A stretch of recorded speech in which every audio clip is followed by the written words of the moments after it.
Olá, público do Chama no Pod. Bom dia, boa tarde, boa noite. Estamos aqui iniciando mais um programa com o tema policial. Hoje estamos recebendo o delegado Jorge Ferreira. Tem 20 anos de polícia e trabalha na Central de Plantões. Ajudou a idealizar a GPCA como é hoje e tem uma vasta experiência no cargo. Hoje vem nos contar um pouco da sua vivência e histórias policiais para incentivar e gerar exemplos para quem quer entrar na nossa casa.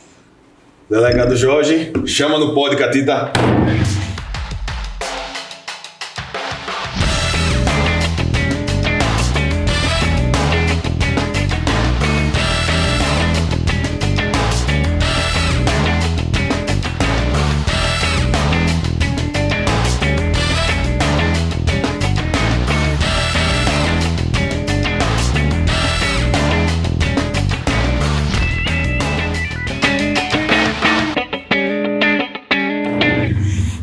É um prazer participar aqui com o amigo Danilo, que eu conheço já há bastante tempo. A gente já fez alguns trabalhos juntos, né? E eu só tenho a agradecer o convite e me sinto honrado em poder falar um pouco da nossa profissão, do nosso ofício, né, que a gente exerce com tanta sobriedade, com tanta responsabilidade.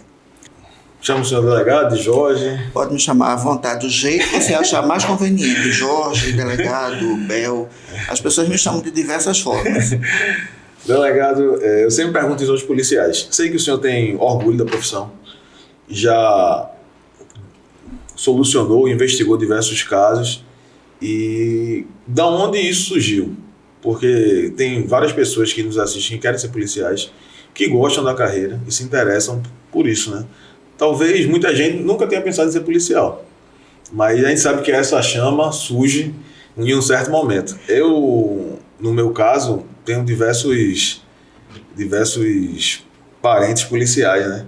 Mas quando você entra, aí é que você se apaixona. E o senhor, como se apaixonou? É verdade. Existem dois momentos, né? Eu poderia falar que existe um momento da juventude, quando eu era mais jovem, né? Que era um jovem concurseiro, que ainda advogava e pleiteava uma colocação no serviço público. Então eu observei algumas áreas e a área policial me interessava, mas não tanto quanto a área fiscal. Eu sempre gostei da área de fiscal de tributos, enfim, tudo dentro do direito. Mas também apareceu a oportunidade de prestar esse concurso. No início foi um pouco demorado para assimilar a possibilidade de vir a ser um delegado de carreira, mas eu confesso que tão logo eu ingressei, que eu comecei a trabalhar e vi a possibilidade de você tanto praticar o que você aprendeu nos bancos da faculdade, né, na cadeira de direito penal, processo penal, a área do inquérito, toda a feitura para salvaguardar direitos e interesses, proteger patrimônio, proteger a vida, que é o mais importante, né, fazendo um bom inquérito, ajudando a população, eu comecei a me apaixonar de verdade, né? Então eu posso dizer que hoje eu exerço com paixão, e isso é o que move todos os dias quando eu saio de casa para exercer o meu ofício. A gente recebeu um comissário aqui e ele falou uma frase muito interessante. Ele disse que a polícia é apaixonante para quem gosta, mas se for pelo salário, não venha, que não vale a pena. Há outras profissões, né? É verdade. É porque, mas aí o mal, a gente não pode só atribuir também só a isso, né? Só a polícia, né? No geral, o serviço público, né, está muito esfacelado. Claro que a carreira policial é uma das menos agraciadas, né? Com um bom salário, com uma boa estrutura, mas a gente está batalhando para ver se a gente consegue melhorar tudo isso.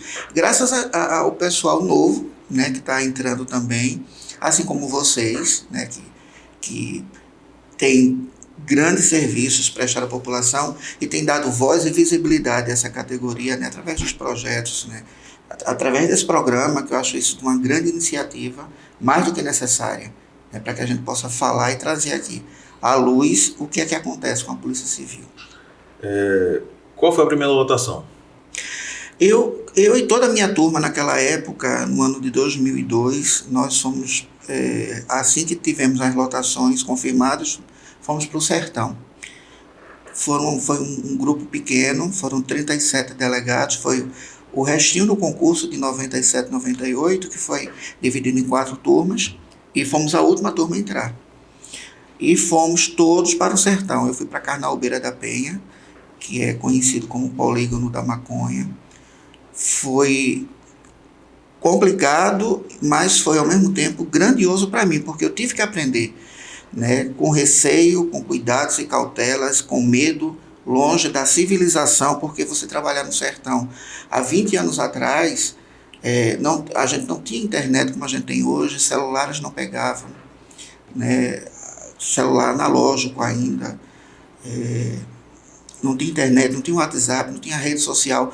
Então, tanta mobilidade entre a cidade grande e o sertão, quanto a comunicação era muito difícil, e a gente se sentia muito só, muito isolado. Isso fez ao mesmo tempo que a gente se agrupasse mais, esses policiais que estavam no sertão. Até hoje a gente tem uma coesão muito boa com todos que trabalharam naquela época, e a gente desenvolveu grandes trabalhos, né, com a ajuda da população também, com informantes, com as forças, né, irmãs, polícias militares dos locais, né, com a ORQ, que na época não tinha nem essa nomenclatura. A gente fazia grandes trabalhos. O RQ, a gente fala, Operação de Repressão Qualificada. A gente inicia uma investigação para reprimir um certo tipo de crime. O pessoal É verdade. E isso, a bem dizer, é uma coisa praticamente recente, né? De 10 anos para cá, eu acredito, né? A gente seguiu um modelo quase que da Polícia Federal, se não me engano, né? De se trabalhar exatamente, passa-se alguns meses trabalhando com essa informação, levanta aquele crime, né? E junta-se várias equipes, desenvolve-se toda uma estratégia de alvo, de operação para um dia exato. E a gente, se não me engano, em outras palestras que eu participei como ouvinte, eu lembro que eu vi essa explicação de que a Polícia Federal fazia isso e trouxe esse exemplo para a gente. É um modelo da... Um modelo da Polícia Federal. Da PF. E isso em que ano? Danilo, eu não tenho como te precisar, mas eu acredito que de 2008, porque é 2007 que eu estou chegando no Recife, né, que eu venho do sertão. Passou 6 anos já? Foi. Eu passei todo o meu probatório no sertão, e quando eu vim para a capital já foi para assumir a DPCA, que era um projeto antigo. Eu vivia brigando para trabalhar com esse público. Eu entendia que criança e adolescente era muito marginalizado dentro da casa, porque poucas pessoas se dispunham. Eu escutei muito preconceito, dizendo assim, quem trabalha com a DPCA não é polícia de verdade, é mais assistente social do que polícia. Que é um grande erro. A gente continua sendo polícia, e talvez até muito mais, porque a gente passa a trabalhar com o olho periférico.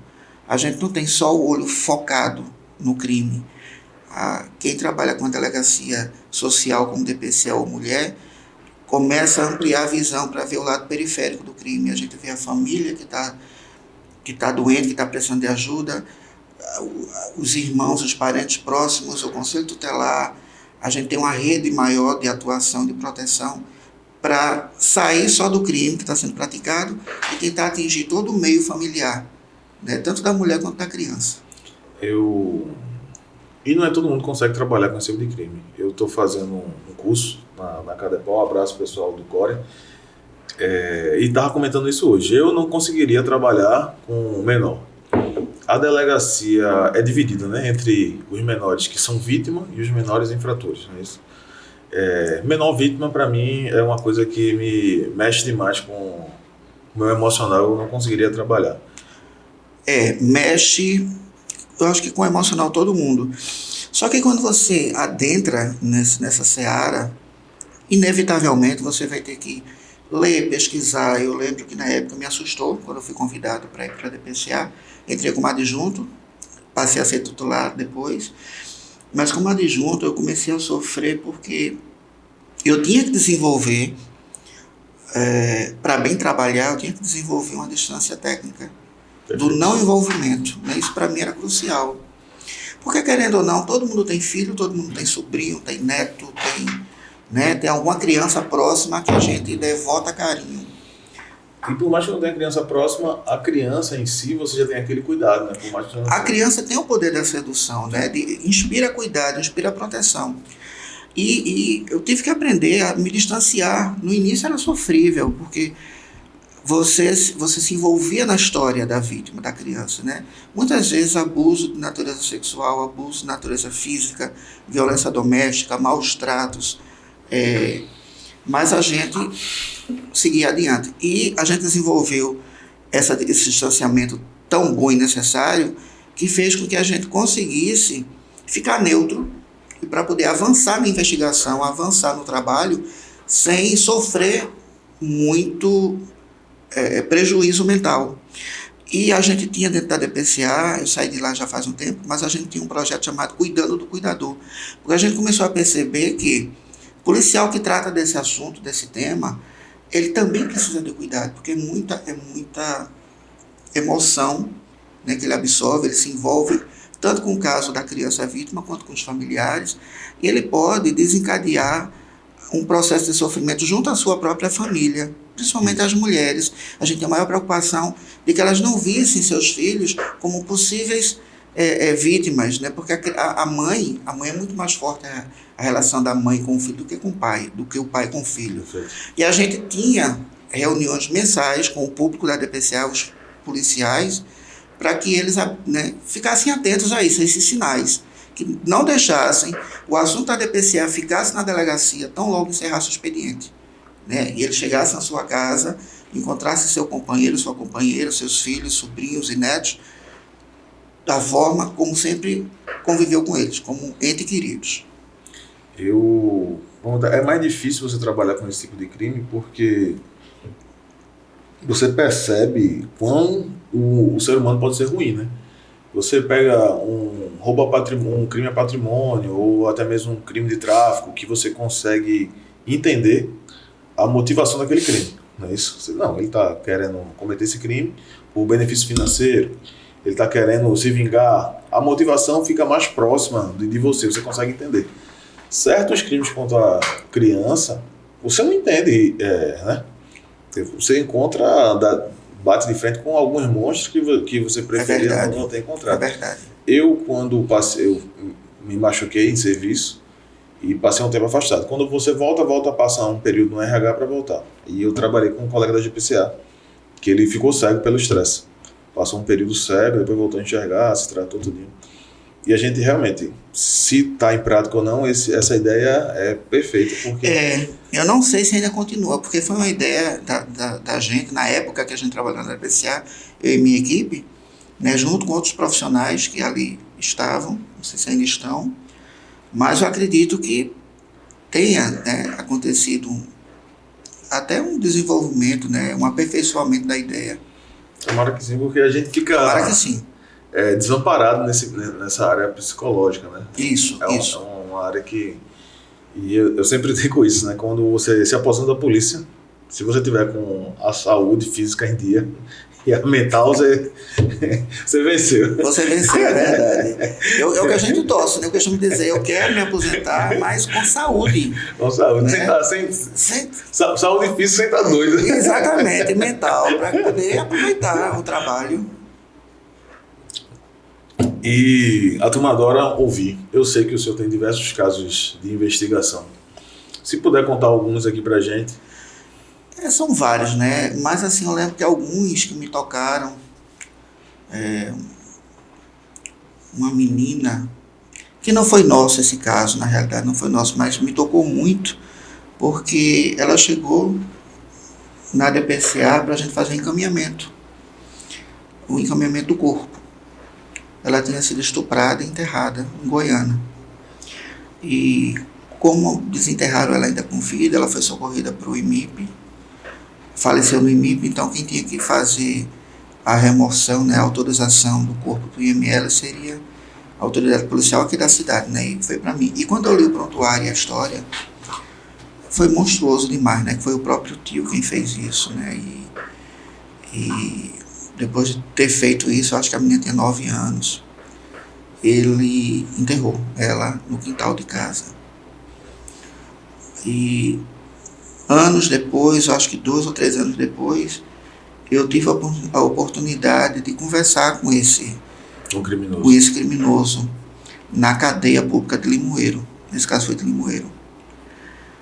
E eu lembro que eu desabei, né, porque ele confessou, era um réu confesso, ele já tinha dito na polícia, né, na investigação foi toda da delegacia de Limoeiro, mas a gente estava em meio a um trabalho de levantamento de casos, e esse foi um caso pontual, até para estudo da gente, né, da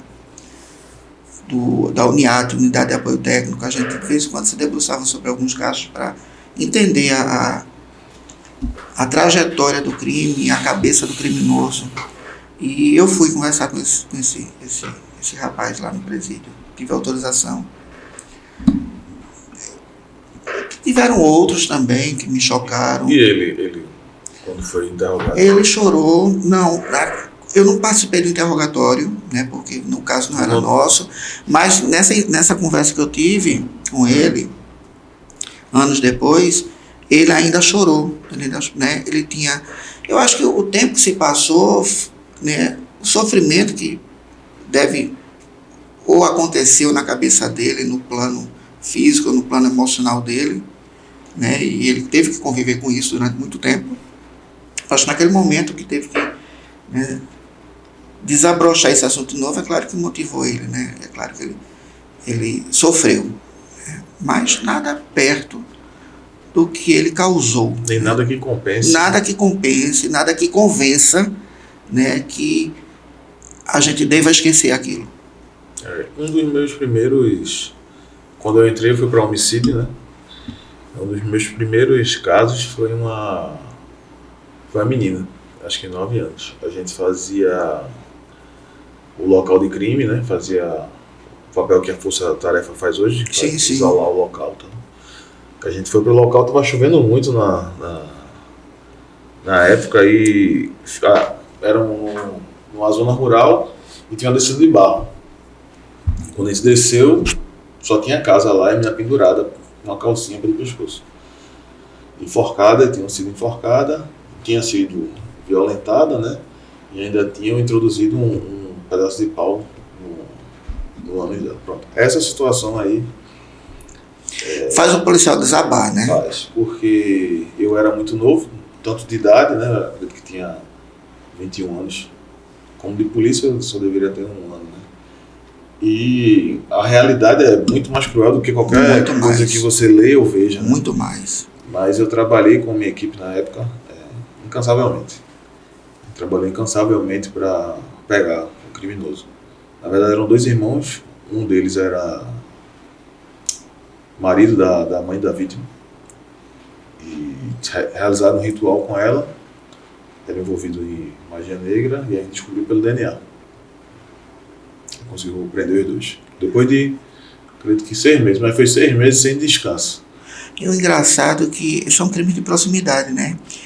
O crime é cruel, envolvendo a criança vítima ou até o adolescente, porque em sua grande maioria ele acontece na calada dos lares. Isso. Ele acontece intramuros e justamente pelas mãos daquelas pessoas que têm a incumbência, né, até sagrada, de proteger. É necessário, eu acredito, né, por isso que o maior volume de crimes contra a criança seja por pessoas próximas, que é necessária confiança. Né? Sim. A gente não deixa... Eu não tenho filhos, mas assim, ninguém deixa uma criança sozinha em local nenhum. Né? Pois a gente vivia batendo nessa tecla. Alguns casos, por exemplo, teve um caso de uma menina de Rio Doce que, pelo fato, eu acho que era 11 anos, e aquela coisa de dormir na casa do vizinho. E o vizinho, né, abusou sexualmente dela e estava foragido. Perdão, foragido não. Ele não sabia que a gente estava investigando. A gente conseguiu pedir o mandado de prisão, a gente prendeu ele dentro de casa. Eu lembro que atrás do sofá dele, quando a gente entrou, tinha um saco de pirulito. Onde ele atraía as crianças. E ele tinha uma criança pequena e chamava as filhas da vizinhança. Não, vem brincar com meu filho e dorme aqui, não sei o quê. E eu dizia para as mães, como é que vocês deixam uma criança de 11 anos? Nada justifica. Pode ser o meu irmão, o meu pai, mora ela dorme na minha casa. Não tem por que ela dormir na porta da frente, no vizinho da frente, porque vai brincar com o filho desse casal e não tem hora para brincar, não. Primeiro que criança não brinca à noite. Perfeito. Né? Criança tem um horário da tarde para brincar, um intervalozinho antes da lição de casa, os deveres de casa, né? E supervisionado por um adulto. Mas dormir. Então eu acho que vocês falharam enquanto pais. A gente conversou muito com os pais. Eles desabaram em choro, eles reconheceram o erro. Vocês expuseram a filha de vocês a esse crime. Né? Vocês facilitaram, inclusive. Porque se o camarada estava almejando isso, ele conseguiu de imediato. A confiança de vocês para que vocês deixassem a filha, eram 2 meninas, só que ele conseguiu mexer com uma. Eram 2 vizinhas. Né? Nunca mais façam isso. Filho tem que dormir dentro de casa. Fica um alerta aí para quem está assistindo o podcast, que todo cuidado é pouco. Todo cuidado é pouco. E que normalmente esses crimes acontecem num círculo de confiança. Isso. Onde você menos espera, né? Porque você não vai... A questão eu costumava dizer isso na DPCA, o nosso bandido, entre aspas, é diferenciado. Né? Ele não tem estereótipo. Né? Diferente de um camarada que comete um crime contra o patrimônio, né? Porque, ou um homicida que mata por motivo de paixão, ou motivo de raiva, ou feminicídio. Mas o bandido que a gente trabalhava, que praticava abuso sexual, ele é acima de qualquer suspeita. Ele é acima de qualquer suspeita. Ele não tem estereótipo. Ele pode ser um profissional liberal, ele pode ser um professor, ele pode ser um médico, ele pode ser um engenheiro, pode ser um gari, pode ser um policial, que tem a sua vida ilibada, trabalho, sociedade, mas ele guarda em si um distúrbio psíquico, que já foi comprovado ser um distúrbio. Pedofilia ainda não é considerada uma doença pela OMS, mas um distúrbio psíquico. Tanto que não tem o sufismo, né? Pedofilismo, pedofilia. Mas é um distúrbio, tem que ser tratado. Então, como ele tem esse distúrbio, um dia pode acontecer um gatilho qualquer, ele sair do seu controle e praticar o delito. Né? E depois de praticado, pode bater ou não arrependimento, aí vem a questão do caráter dele, da frieza do caráter. Mas ele vai continuar a sua vida normalmente. Então, o estereótipo dele é difícil. Isso dificulta para que as pessoas acreditem que aquela pessoa cometeu tal crime. Porque ele está acima de qualquer suspeita. Dificulta até enxergar ele como suspeito. Exatamente. Às vezes, você já enfrentou resistência por parte da família? Já, várias vezes. Mas a gente tinha um trunfo, porque a legislação brasileira, sabiamente, tanto para a criança vítima quanto para a mulher, eles têm o depoimento de ambas como antecipação de prova. Então, isso facilita muito o trabalho da polícia, né? Para que a gente possa conseguir convencer promotor e juiz da necessidade de uma expedição de um mandado de prisão preventiva, né? Uma medida cautelar. Então, muitas vezes, que é uma faca de 2 gumes também, né? Igualmente. Muitas vezes o depoimento de uma criança no apoio técnico da DPCA, porque a gente tem uma coisa muito bonita, a criança quando chega com um histórico desse, ela não fala com ninguém na delegacia. Nenhum policial é autorizado a tocar nesse assunto com a criança. A criança fica brincando numa área reservada que a gente cria, um espaço lúdico, né? A criança não tem que reviver nada disso. E a gente conversa com o responsável que levou. O diretor do colégio, o conselho tutelar, os pais, enfim. E essa criança depois é levada para o técnico, uma sala em separado, para fazer o depoimento sem dano. O técnico vai simplesmente conversar com a criança e através de brincadeira, jogos lúdicos, papel, caneta, lápis de cor, boneco, ele começa a investigar o que de fato aconteceu com aquela criança e traça um relatório para o delegado. Então, apenas eu chamo ele e digo, olha, o que pesa nesse histórico é isso. Há um histórico, há um discurso de que essa criança teria sofrido isso, na pessoa de fulano e tal. Esse é o norte do seu trabalho. Converse, brinque com essa criança, até os bonecos, e às vezes a criança desenha, e a posição dos desenhos, e o tamanho do desenho, demarca muito a importância de cada pessoa, cada membro da família na vida dela, a mão do boneco, onde é que está no corpo dela. A criança se entrega muito no desenho. Isso quem faz é o psicólogo. O psicólogo, que a gente não tem, a gente até aproveita para esclarecer, as pessoas chegavam lá até pensar assim, eu queria falar com um psicólogo, a gente não tem, porque a polícia nunca fez concurso para psicólogo, nem pedagogo, nem assistente social. A gente só tem concurso para delegado, agente e escrivão. Aí o que é que o ECA determina que uma delegacia que trata de criança vítima, ela teria que ter uma equipe multidisciplinar, mas a gente não tem. Então o que é que a gente tenta fazer para se aproximar dessa determinação do ECA? A gente cria a UNIAD, que é a Unidade de Apoio Técnico, e a gente convida os policiais da casa que porventura tenham graduação em psicologia, não para atuar como psicólogo, mas ele tem um traquejo melhor, e muitas vezes ele aceita. Só, olha, se você aceita trabalhar, o trabalho é esse. Né? Ele não vai assinar laudo, ele não vai assinar parecer porque ele não pode, né? Porque ele não está ali como profissional, então o sindicato dele ia cair em cima dele, não pode. Mas ele dá um norte para o delegado, né? E aquele é um relatório de apoio técnico, não é do profissional psicólogo. Né? Aí comumente as pessoas chamam, vai passar pelo psicólogo, a gente até, para facilitar, e a gente, para evitar de explicar tudo isso para a população, a gente aceita, o psicólogo vai ouvir sua criança. Mas é assim que funciona. Entendi. É importante explicar isso para mostrar que não é nada simples. Não é não. Além de ser bastante complexo, não só o crime, mas como também a investigação e o desenrolar, também é complicado, às vezes, a falta de equipe técnica, né? Para resolver certos e sanar certos problemas. Exatamente. E olhe que nós fomos, quando o ECA foi promulgado no ano de 94, 4 anos depois, Pernambuco saiu pioneiro. Nós somos o primeiro estado da federação a criar uma unidade de delegacia, uma unidade policial para tratar de crimes contra criança, adolescente e vítima e contra adolescentes em conflito com a lei. DPCA foi a primeira do Brasil aqui em Pernambuco, em 94. Vieram equipes de fora, de outras delegacias, Rio Grande do Sul, Rio de Janeiro, para conhecer o trabalho da gente e tentar implantar nesses estados. Eu acredito que a polícia de Pernambuco, não sei, porque assim, quando você está dentro, fica mais difícil você analisar certas coisas. Isso. Comentar na casa fica mais difícil. Mas não sei se ela ainda é ponta, mas já acredito que já, em várias situações, como essa situação da DPCA, ela foi o norte. Ela foi o norte. Para diversos estados do país.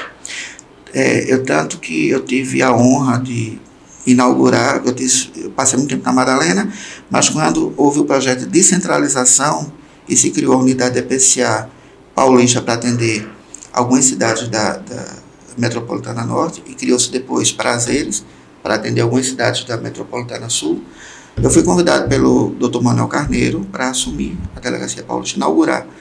E isso é uma honra, né? Um delegado inaugurar uma unidade policial e fazer com que ela comece a funcionar sob sua tutela, né? Sob a sua batuta.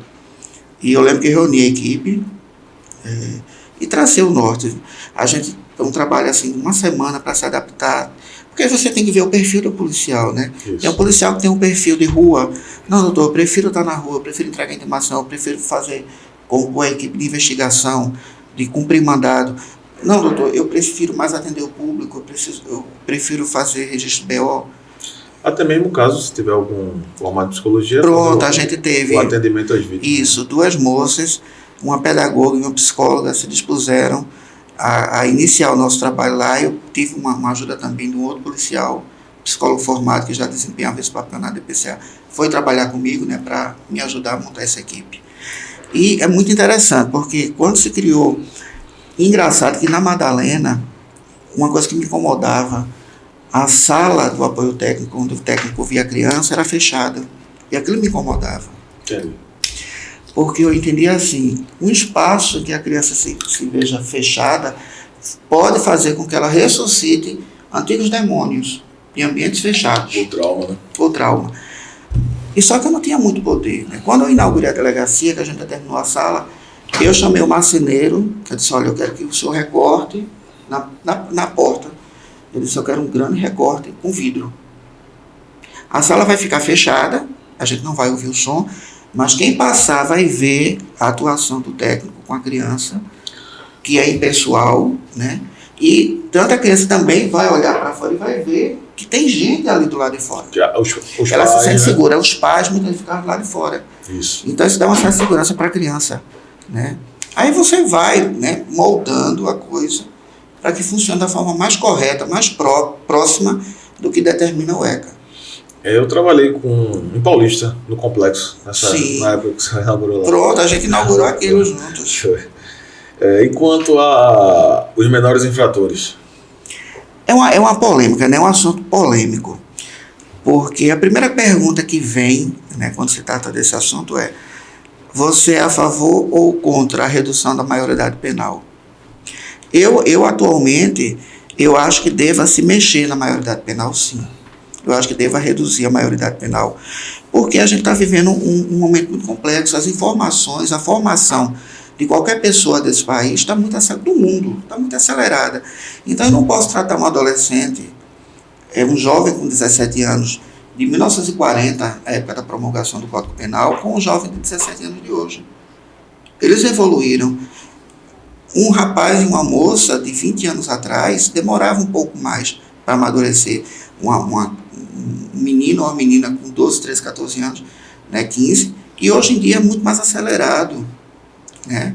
Então, o processo de amadurecimento através da rede maciça de informação via internet, rede social, é muito maciço. A criança, praticamente ela pula da fase de adolescente para adulto, é muito rápido. Ficou muito curto esse período. Não tem mais aquele... interstício, né? Não tem. Um dia desse eu me assustei, um programa, uma novela, não lembro, que eu fiquei vendo crianças sofrendo de amor. Crianças sofrendo porque a namoradinha do colégio não quer mais saber dele. Criança com 11, 12 anos. Quer dizer, é um tema, né, inapropriado, principalmente levando em larga escala numa rede de televisão, né, e aqui não vai nenhum comentário que possa ensejar nenhum tipo de censura, não é isso. Mas eu imagino que deveria ter um bom senso para tentar, né, colocar as coisas nos seus devidos lugares. Criança com 12, 13 anos é para brincar ainda. É porque talvez até uma criança vendo isso fique mais vulnerável, né? Estimula, né? A erotização das crianças está muito cedo. Né? Elas estão sendo expostas à erotização muito cedo. E isso faz também até a mudança biológica dela. Crianças estão menstruando com 11 anos, 10 anos de idade. Né? Isso é muito perigoso. Certo. Eu também acredito que deva reduzir a maioridade, porque a gente vê exatamente isso, né? Os adolescentes cometendo crimes que nem adultos cometeriam, né? É verdade. Eu acho que a gente tem que impor um pouco a vontade do Estado. A gente tem que trabalhar com sensibilidade, com os direitos humanos acima de tudo. Mas a gente tem que impor o que é certo e o que é errado. Isso aí não é uma questão de decisão bilateral. Às vezes é unilateral. Você ainda não tem entendimento para saber que isso é errado, mas eu que já vivi, eu tenho entendimento. E eu vou dizer a você, é errado, é proibido fazer. Se você fizer isso, vai ter uma sanção. E talvez assim a gente consiga educar. Perfeitamente. E nesse período que passou na polícia, o senhor se arrepende de alguma coisa? Eu me arrependo de não ter feito mais em alguns momentos, sabe? Entendo. Até por falta de efetivo, né? Que é um mal que aflige, né? A polícia, né? A gente precisa de mais policiais. Todas as unidades estão carentes de mão de obra. Então a gente, às vezes, alguns casos que passaram, a gente fica pensando, aquilo ali poderia ter sido mais ágil, se a gente se empenhasse em buscar mais policiais, em brigar. Mas foi uma luta em glória, né? Muitas vezes a gente brigou, a gente pleiteou, mas muitas vezes a gente não conseguiu, né? E outros arrependimentos, tipo, a gente se doou tanto numa situação dessa e veio o Poder Judiciário e desmancha. Eu lembro de uma prisão que a gente fez, em flagrante, uma situação absurda, que um cidadão tinha separado da mulher e dos filhos, que a mulher levou para o interior. Ele pegou uma menina para ficar com ele. Não lembro se a menina tinha 12 anos, já estava estudando, enfim. e passou a conviver maritalmente com ela. Isso chegou, ela contou para uma coleguinha do colégio, a diretora ficou horrorizada, chamou o conselho tutelar nos procurou, a gente começou, e havia um grande temor, ele era violento, para a gente conseguir ouvir essa menina. Eu disse, é crucial ouvir essa criança. Ela tem que ser trazida para cá de todo jeito, e teve que ter uma manobra para enganar esse cidadão, para que na hora que ele entregasse ela no colégio, fosse trabalhar, ele, no meio dia ele ia buscar, eu disse, a gente só tem o horário do colégio dela para trabalhar. Ela vivia tipo num cárcere, né? Não era um cárcere, não.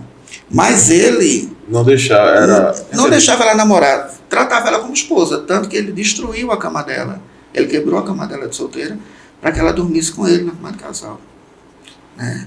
E dava anticoncepcional à menina. E quando o conselho conseguiu botar a mão nela, né, e levar ela para a DPCA, porque a diretora se articulou, disse, ele acabou de deixar a criança aqui, o conselho já levou. E eu só tive a parte da manhã para trabalhar com ela, para devolvê-la antes dele. Ela contou tudo para a gente, né, pro nosso técnico.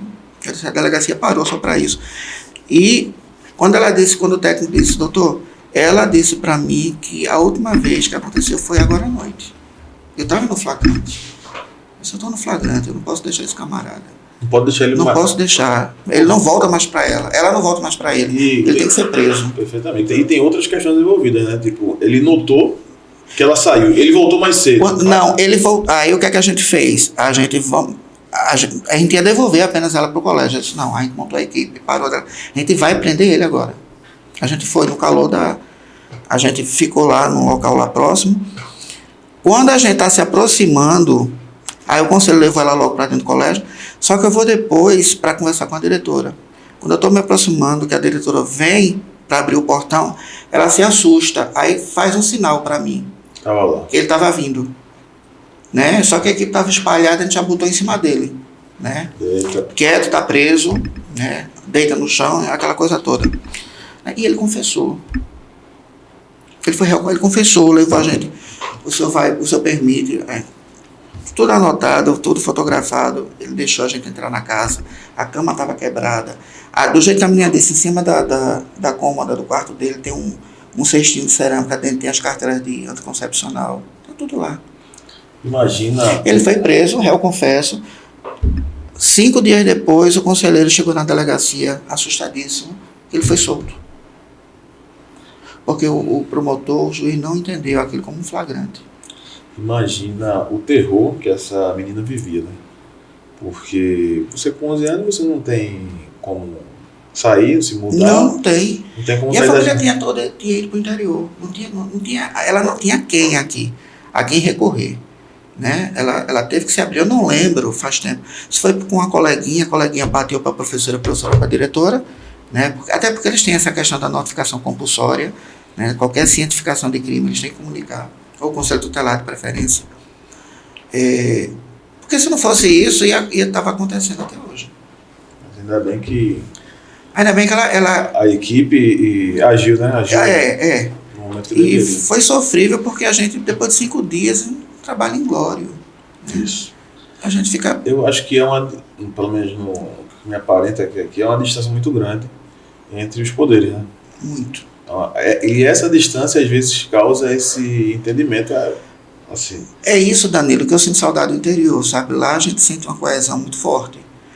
Eu não sei se por todos viverem dificuldades locais, quem trabalha no interior muitas vezes não mora lá, né? Não mora próximo, enfim. Então a gente se agrupa e se une em todas as horas do dia, manhã, tarde, madrugada. É muito comum a gente contar no interior com a ajuda da Polícia Militar, como de um promotor, como de um juiz. A gente tem um canal de comunicação muito mais aberto, muito mais atuante, né, de conseguir as coisas. Ele entende a necessidade.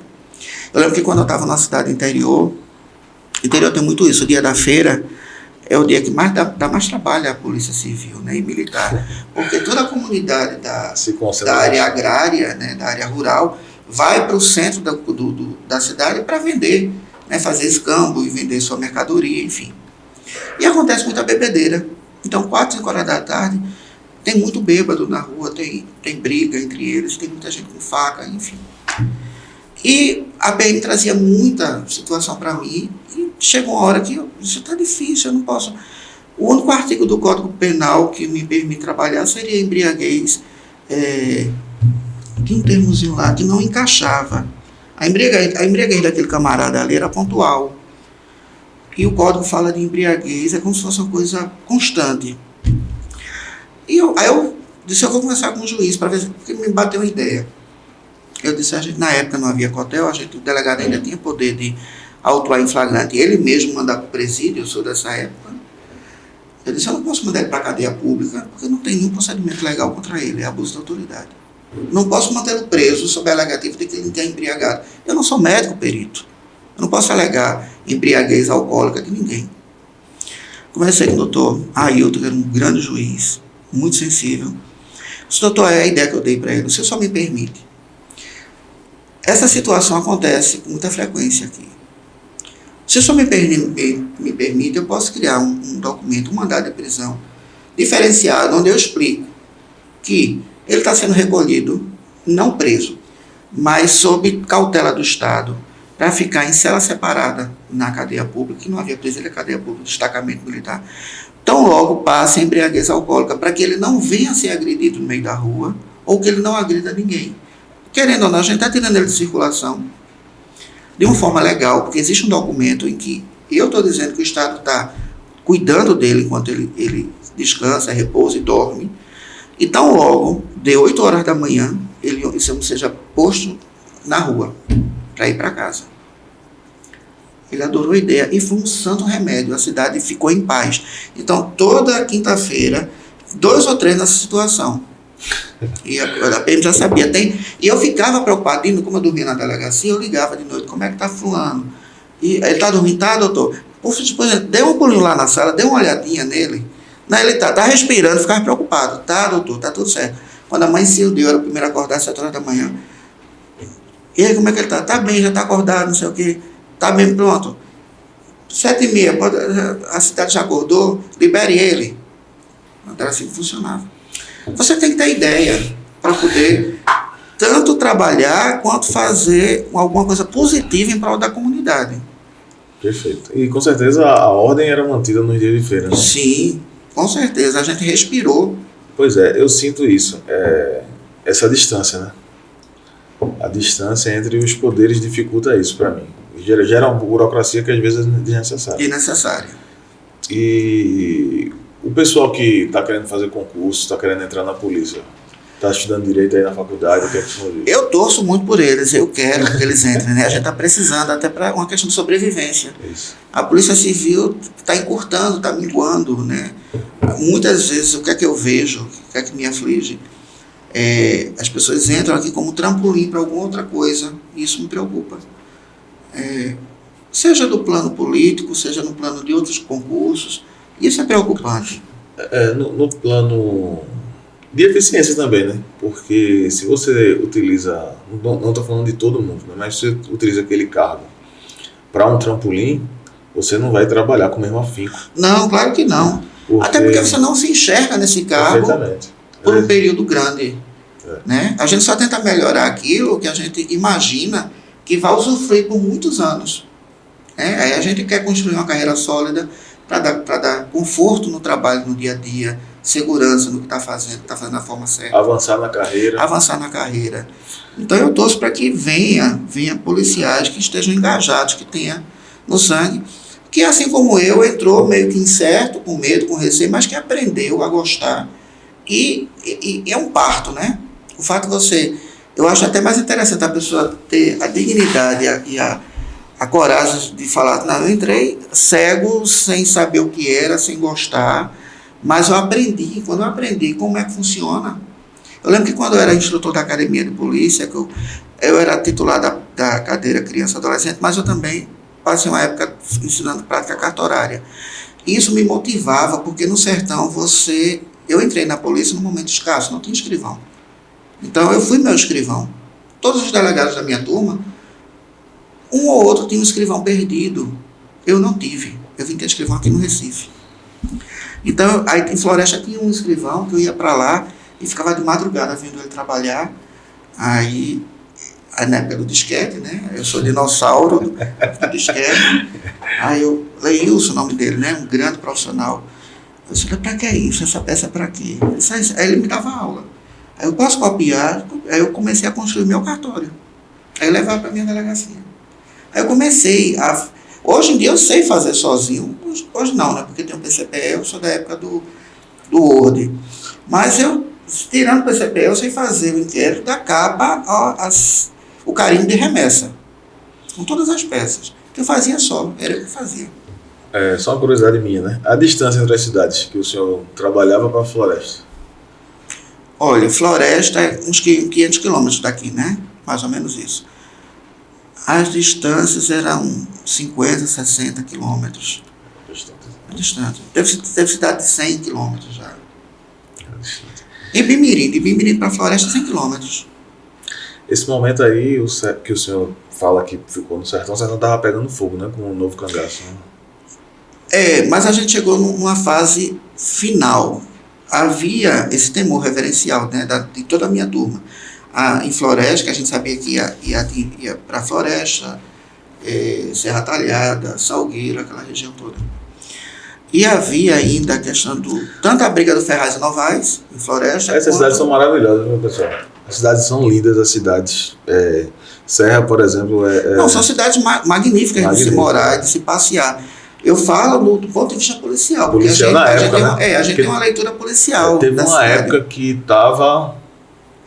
É porque essa época que eu estou falando, tinha a questão da briga das famílias no interior, e tinha também bandidos famosos, né? Chico Bem-vindo é um deles, Cleiton Araquã.